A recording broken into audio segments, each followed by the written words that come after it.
आणि आता एक नजर टाकणार आहोत 10:25 मोठ्या बातम्यांवर। उद्या दुसऱ्या टप्प्यातील लोकसभा निवडणुकीच्या प्रचार तोफा थंडावणार। जास्तीत जास्त मतदारांपर्यंत पोहोचण्याची उमेदवारांची लगबग।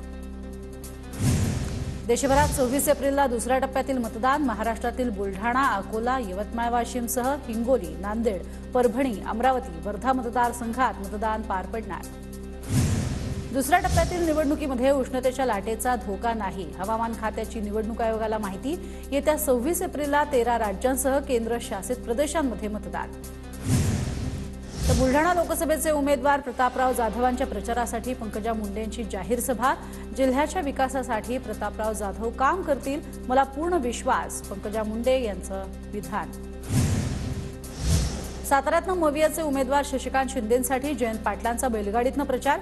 बैलगाडी मिरवणुकीत मविया कार्यकर्त्यांचा मोठ्या संख्येनं सहभाग। मवियाचे मावळ लोकसभेचे उमेदवार संजोग वाघेरे यांनी उमेदवारी अर्ज भरला। अर्ज दाखल करण्यापूर्वी आदित्य ठाकरे, रोहित पवार यांच्या उपस्थितीत शक्तीप्रदर्शन। जालना लोकसभेसाठी महायुतीचे उमेदवार रावसाहेब दानवेंनी साधेपणानं उमेदवारी अर्ज केला दाखल। उद्या शक्तीप्रदर्शन करणार। निलेश लंकेंचा अहमदनगर दक्षिणसाठी उमेदवारी अर्ज दाखल। अर्ज भरण्यापूर्वी निलेश लंके यांचं शक्तीप्रदर्शन। चिपळूणमधल्या महायुतीच्या प्रचार कार्यालयाचं उद्घाटन। नारायण राणेंच्या प्रचारासाठी मनसे खंबीरपणे पाठीशी। मनसेचे राज्य संघटक वैभव खेडेकरांची ग्वाही।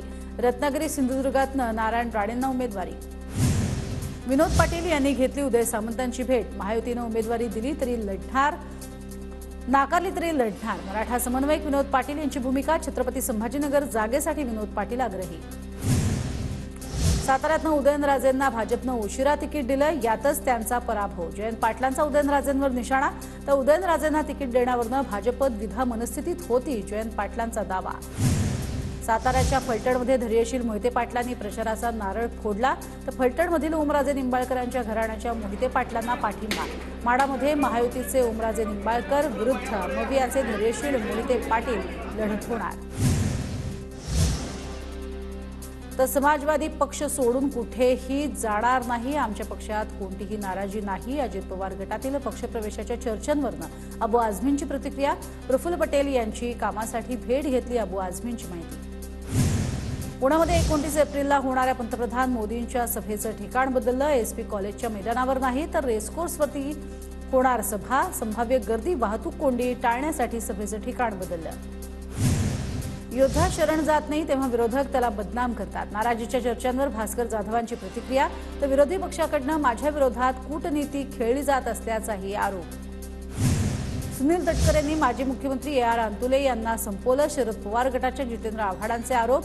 तर तटकरेंच्या घरात 5 पदं दिली पण त्यांनीच पवार घराण्यात फूट पाडली, आव्हाडांची टीका।